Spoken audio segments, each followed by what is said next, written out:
I still remember my son Tyler's face when it happened. He was beaming with pride in his royal blue graduation gown, valedictorian cords draped over his shoulders, completely unaware of the bomb about to drop.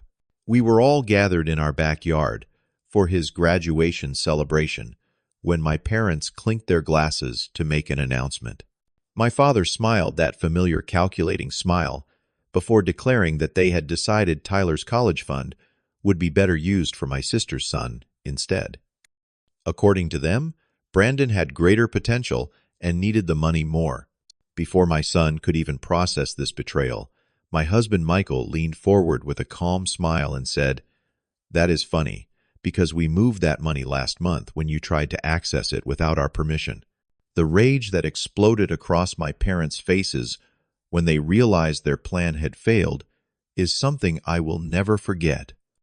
Before I tell you how we discovered their scheme and what happened afterward, drop a comment letting me know where you are watching from, and hit that subscribe button if you have ever had to protect your family from toxic relatives.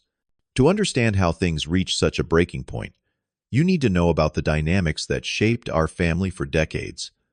I grew up in a household where love was conditional and control was constant.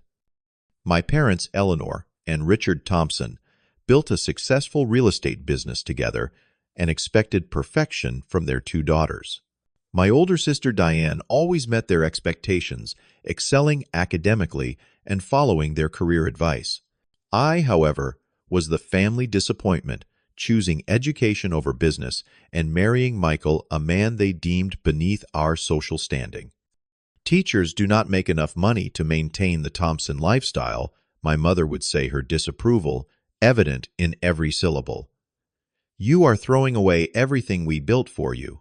My decision to pursue teaching and marry Michael created the first major rift in our family. My parents reduced communication to holiday gatherings and occasional phone calls, focusing their attention on Diane, who had followed their path into real estate and married James, the son of one of their business associates. When Diane had Brandon 8 years before I had Tyler, my parents doted on him as their first grandchild and the continuation of the Thompson legacy. Michael came from a warm, supportive family that operated on very different principles. His parents encouraged us to follow our passions and make our own choices, offering love without strings attached. Their approach to family felt like oxygen after years of suffocating under my parents' expectations. With Michael, I began to recognize and heal from the manipulative patterns that had dominated my childhood. "You deserve to make your own choices," he would remind me when my parents' disapproval left me questioning myself. "We are building our life together, not living theirs." When Tyler was born, my parents showed limited interest. They sent expensive gifts, but visited rarely, always making comparisons to Brandon, who was by then the center of their world. As Tyler grew, their disinterest became more obvious, with my mother often mixing up basic details about his life while recounting Brandon's achievements in exhaustive detail. Despite their emotional distance, my parents maintained a facade of grandparental involvement, especially in financial matters. When Tyler was just 2 years old, they made a grand announcement at Thanksgiving dinner. "We have opened college funds for both our grandsons," my father declared, raising his glass. "Education is the Thompson legacy, after all." This gesture surprised us, given their previous indifference toward Tyler, but we cautiously accepted it as perhaps a step toward more equitable treatment. What we did not realize then was that this generosity would become a tool for manipulation and control as the years passed. Tyler's college fund became a source of constant discussion and occasional conflict over the next 15 years. While my parents had indeed opened an account, their actual contributions were minimal. Michael and I contributed the vast majority of the savings, making monthly deposits from our teaching salaries and adding any extra income from summer jobs or tax returns. We lived frugally, prioritizing this future investment over vacations or home renovations. "Every dollar we put aside now is one less Tyler will have to borrow later," Michael would say, as we adjusted our budget each year to increase our contributions. My parents, meanwhile, made a show of their role as the fund's originators. At family gatherings, my father would pull Tyler aside for financial education talks that often left our son confused. Grandpa says the money is part of the Thompson family trust, 10-year-old Tyler told us after one such conversation. He said, I need to study business instead of science if I want to access it. These comments concerned us, but confronting my parents typically led to denials or accusations that we were ungrateful for their generosity. When Tyler turned 16 and began seriously researching colleges, my parents' interest in the fund intensified. My mother began requesting specific account details, claiming they needed the information for tax purposes. My father suggested adding their names to the account for simplicity. We should have full access to adjust investments as needed, he insisted during a tense phone call. Our financial advisor has strategies that could maximize the returns. Michael and I declined these requests politely but firmly, explaining that we had our own financial advisor and were comfortable with the current arrangement. This led to several heated arguments, with my father accusing us of disrespect and my mother suggesting we did not trust them. Around the same time, we noticed a troubling shift in their attitude toward Brandon's future. My sister Diane's marriage had ended in a difficult divorce, leaving her financially strained despite her real estate career. Brandon, now 23, had struggled through several semesters at community college before dropping out unsure of his path. My parents began making comments about reallocating resources to where they were needed most and ensuring family money stays in the family. 6 months before Tyler's graduation, the situation escalated when Michael received an alert from our bank that someone had attempted to access the college fund account using his Social Security number and birthday. The attempt had failed due to incorrect answers to security questions, but it raised immediate red flags. The bank confirmed the attempt came from your parents' IP address, Michael told me, after speaking with the fraud department. They tried 3 different times to reset the password. This discovery sent me reeling. The idea that my parents would attempt to access the account without our knowledge crossed a line from controlling behavior into potential financial fraud. After careful consideration and consultation with a financial advisor, we made the decision to move Tyler's college fund to a new account at a different bank, one that had no connection to any accounts my parents might know about. We also consulted with a lawyer who helped us document the situation and advised us on protecting our financial boundaries going forward. We decided not to confront my parents, immediately wanting to avoid unnecessary drama before Tyler's graduation. In retrospect, our silence may have given them the confidence to make their shocking move on what should have been one of the proudest days of our son's life. The morning of Tyler's high school graduation dawned bright and clear, a perfect June day filled with promise. He had earned valedictorian honors through years of dedicated work, receiving a partial scholarship to Cornell University, where he planned to study environmental engineering. As he donned his cap and gown, his excitement was contagious, and for a few precious hours, family tensions were the furthest thing from our minds. I still cannot believe I am actually graduating, Tyler said, as I straightened his honor cords. 4 years went by so fast. We are so proud of you, I told him, fighting back tears. Whatever happens today, or in the future, never forget that. The ceremony itself was beautiful, with Tyler delivering a thoughtful speech about resilience and community that received a standing ovation. Even my parents seemed genuinely proud, applauding enthusiastically and taking numerous photos. My sister Diane attended with Brandon, which surprised us since they rarely showed interest in Tyler's achievements. In hindsight, their presence should have been our first warning sign. After the ceremony, we gathered at our home for a celebration with extended family and close friends. My mother insisted on helping with the arrangements, an unusual level of involvement that I naively interpreted as a positive sign. We had prepared a buffet in the backyard with a special table for Tyler's achievements and college acceptance letters.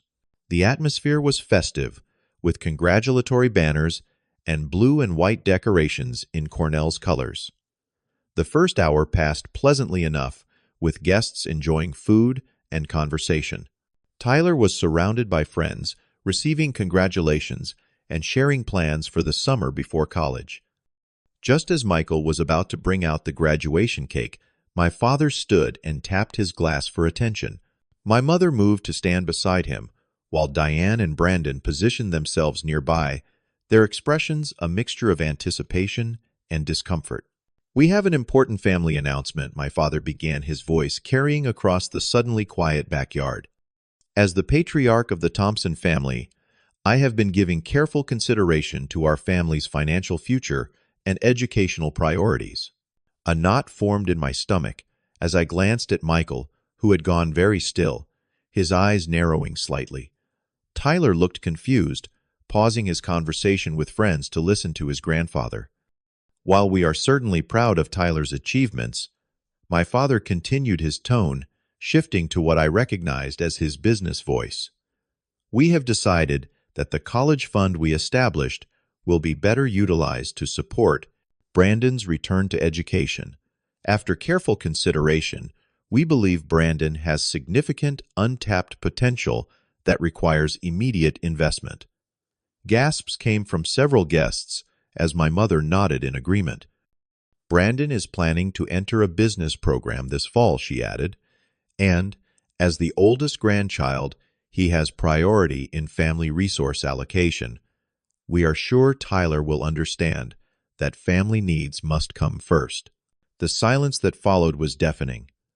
Tyler's face had drained of color, his earlier joy replaced by shock and hurt. Friends and extended family exchanged uncomfortable glances, clearly unsure how to respond to such an inappropriate announcement. Before I could find my voice to object, Michael stepped forward, placing a protective hand on Tyler's shoulder. "That is an interesting announcement, Richard," he said, his voice calm but firm, "especially since we moved Tyler's college fund to a new account last month after detecting unauthorized access attempts from your IP address." My father's triumphant expression faltered. "What are you talking about?" "The bank notified us that someone tried to access the account using my information," Michael continued. "They also informed us that you called 3 times claiming to be me and requesting a password reset. So, we moved the money to a new account under a trust that Tyler controls when he turns 18 next month. The paperwork was finalized 2 weeks ago." The color drained from my father's face as the implications sank in. My mother's hand flew to her chest in what I recognized as her practiced gesture of indignation. Diane took a step back, pulling Brandon with her, as though distancing herself from what was unfolding. "That is our money," my father sputtered, his voice rising. "We established that account. You had no right to move it without our permission." "Actually," I interjected, finding my voice at last, "Michael and I contributed 97% of the funds in that account. Your total contribution was $5,000 15 years ago. We have the complete transaction history documented with our attorney." The mention of an attorney caused my father's face to flush with anger. "You involved lawyers in a family matter. How dare you? This is about Brandon's needs and the Thompson family legacy." "No," Michael said firmly. "This is about you trying to steal from your own grandson on his graduation day. And we have the evidence to prove it." What followed can only be described as chaos. My father began shouting about ingratitude and family loyalty, while my mother dissolved into dramatic tears. Diane attempted to defend our parents, claiming they were only trying to balance resources between the grandchildren since Tyler had received scholarships. Brandon looked mortified, whispering to friends that he had known nothing about the plan, which I later discovered was true. Several guests quietly excused themselves, uncomfortable with the unfolding drama. Others, particularly Michael's family, moved protectively closer to Tyler, forming a buffer between him and my parents' rage. My Aunt Susan, my father's own sister, approached me with a grim expression. "They tried to pull something similar with my daughter's trust fund years ago," she revealed quietly. "I should have warned you, but Richard swore he had changed." Tyler, to his immense credit, maintained his composure throughout the confrontation. When the initial shouting subsided, he approached his grandparents with a dignity that made my heart swell with pride. "I am sorry you feel this way," he told them calmly. "But today is supposed to be about celebrating achievements, not fighting over money. Could we please return to enjoying the party?" His maturity seemed to inflame rather than calm my parents. My father pointed an accusatory finger at him and declared, "This attitude is exactly why the money would be better used elsewhere. You have been spoiled by your parents' permissive approach. That was the final straw." Michael stepped between them, his voice low but intense. "You need to leave. Now. Before you say something else, you cannot take back. You cannot kick us out," my mother protested. "We are family. Family does not try to steal from each other," I responded, standing firmly beside Michael. "Family does not try to ruin a graduation celebration with manipulation and lies. Please leave our home." After several more minutes of protests and accusations, my parents finally departed, taking Diane and Brandon with them. As their car pulled away, a weight seemed to lift from the gathering. Friends and remaining family rallied around Tyler, refocusing the day on his achievements rather than the ugly scene that had transpired. Later that evening, after guests had departed and we were cleaning up, Tyler approached us with a thoughtful expression. "Did you really know they were trying to take the money?" he asked. Michael nodded, setting down a stack of plates. "We had suspicions for months, especially after they started asking so many specific questions about the account. The unauthorized access attempt confirmed it." "Why did you not tell me?" Tyler wondered, helping gather discarded cups. "We did not want to burden you during finals and graduation," I explained. "And honestly, part of me hoped I was wrong about their intentions, that they would not actually go through with something so hurtful." Tyler was quiet for a moment before saying, "Thank you for protecting me, not just financially, but from knowing how they really feel. It hurts, but I am glad I know the truth now." The days following the graduation party brought a barrage of angry communications from my parents. Emails demanded the return of their money with threats of legal action if we failed to comply. Their messages included detailed plans they had made for the funds, revealing they had already committed to paying Brandon's tuition at a prestigious business school using Tyler's college fund as collateral. Our attorney responded to their threats with a detailed accounting of the fund's contributions, clearly demonstrating that my parents' claim to the money had no legal standing. He also included documentation of the unauthorized access attempts, noting that such actions could potentially constitute wire fraud, a federal offense. "They have no case," he assured us during a follow-up meeting. "But be prepared for continued emotional manipulation. People who attempt financial exploitation rarely give up easily, especially when family relationships provide leverage." His words proved prophetic. When legal threats failed, my parents shifted to emotional appeals, recruiting extended family members to plead their case. My mother called my elderly aunts in tears, claiming we had stolen their retirement savings. My father told business associates that Michael had manipulated me into turning against my family. Diane launched a campaign of text messages alternating between guilt trips and vague threats about information she could reveal about our past. Throughout this difficult period, Tyler remained remarkably centered. He focused on preparing for college, working a summer job to earn additional spending money, and spending time with friends before they all departed for different universities. When I expressed concern about how he was handling the family conflict, he surprised me with his insight. "I have watched how they treated you my whole life," he said. "The difference is that I grew up with you and Dad showing me what healthy love looks like. I know their behavior is not normal or acceptable." His words were both heartwarming and heartbreaking, a testament to the values we had worked to instill in him, but also a sad commentary on the toxic patterns that had plagued my family for generations. As summer transitioned to fall, we helped Tyler move into his dormitory at Cornell. The excitement of orientation and new beginnings provided a welcome distraction from family drama which had gradually subsided as my parents realized their legal threats were futile. They had attempted one final manipulation by sending Tyler a letter directly claiming they had always intended the money as a loan and that his refusal to share with his cousin showed poor character. Tyler had read the letter, sighed, and filed it away without responding. Some relationships are not worth saving, he told us, when we asked if he wanted to maintain contact with his grandparents. Maybe someday they will change, but I am not going to waste my college years hoping for it.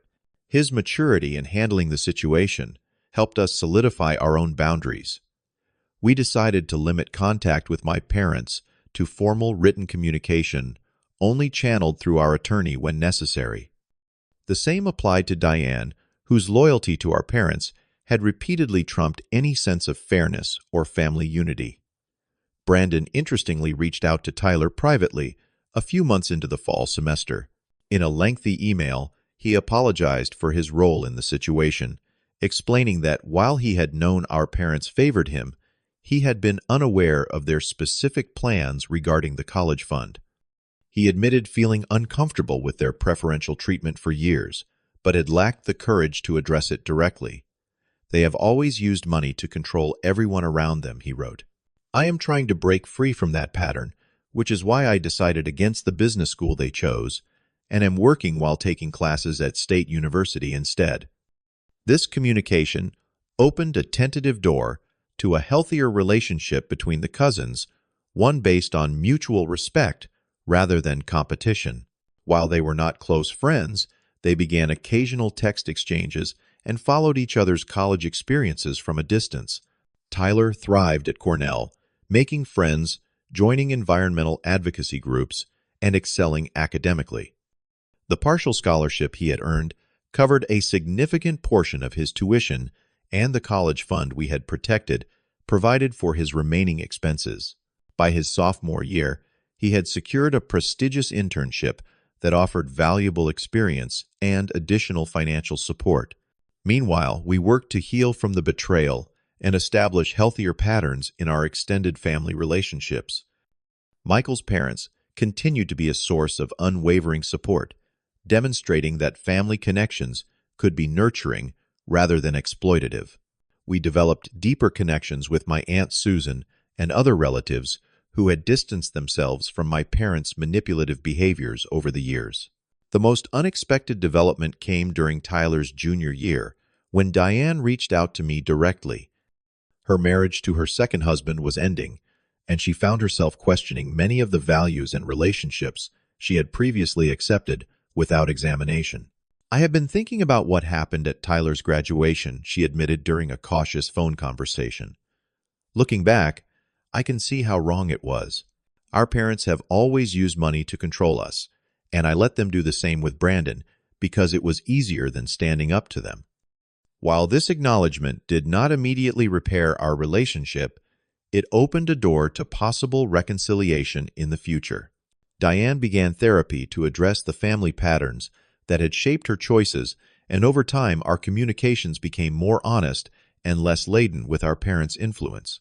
My parents themselves remained unchanged occasionally, sending messages that alternated between demands and declarations that we would regret our decisions. They refused to acknowledge any wrongdoing, maintaining that their attempt to redirect Tyler's college fund had been motivated by family responsibility rather than favoritism or control. We maintained our boundaries firmly, but without malice, recognizing that their behavior reflected deep-seated issues that we could not resolve for them. As Tyler approached his college graduation, we reflected on how the painful events at his high school ceremony had ultimately strengthened our family's core. By protecting him financially, we had demonstrated our commitment to his future. By standing united against manipulation, we had reinforced the values of honesty and integrity that we hoped would guide his adult life. The trust fund we had established now contained enough for Tyler to pursue graduate studies if he chose that path free from educational debt. More importantly, he had learned valuable lessons about financial independence, boundary setting, and the difference between genuine support and conditional assistance. Tyler graduated with honors from Cornell's environmental engineering program, with Michael's parents, my Aunt Susan, and several other supportive relatives attending the ceremony. Brandon came as well, having established his own independent relationship with his cousin. My parents and Diane were not present, having declined the invitation we had extended as a gesture of potential reconciliation. The celebration afterward was everything his high school graduation should have been, filled with genuine joy and unmarred by conflict. As we toasted Tyler's achievements and future plans, he raised his own glass with a thoughtful expression. 4 years ago, I learned that some people will try to control you through money and conditional love, he said. But I also learned that when you have people who support you unconditionally, you can overcome anything. Thank you for teaching me what real family means. Those words, more than any academic achievement or financial security, represented the true success of our journey through this family conflict. We had protected not just a college fund, but the values and emotional well-being of the next generation. In doing so, we had broken a cycle of control and manipulation that might otherwise have continued indefinitely. Today, Tyler works for an environmental consulting firm, using his education to make a positive impact on the world. He manages his own finances wisely, having learned early the importance of financial independence and clear boundaries. Our relationship with him is based on mutual respect and genuine affection, not obligation or control. While the rift with my parents remains largely unhealed, the distance has allowed other family relationships to flourish without their toxic influence. We have created new traditions and support systems, demonstrating that family is defined by love and respect rather than biological connections or financial entanglements. Have you ever had to protect yourself or your children from family members who tried to manipulate or control you through money? Share your experience in the comments below. If this story about standing firm against financial exploitation resonated with you, please hit that like button and subscribe for more real-life stories about setting boundaries and protecting your family. Share this video with someone who might be struggling with similar family dynamics, so they know they are not alone in these difficult situations. Thank you for listening to our journey of protecting not just a college fund, but the values and well-being of our family.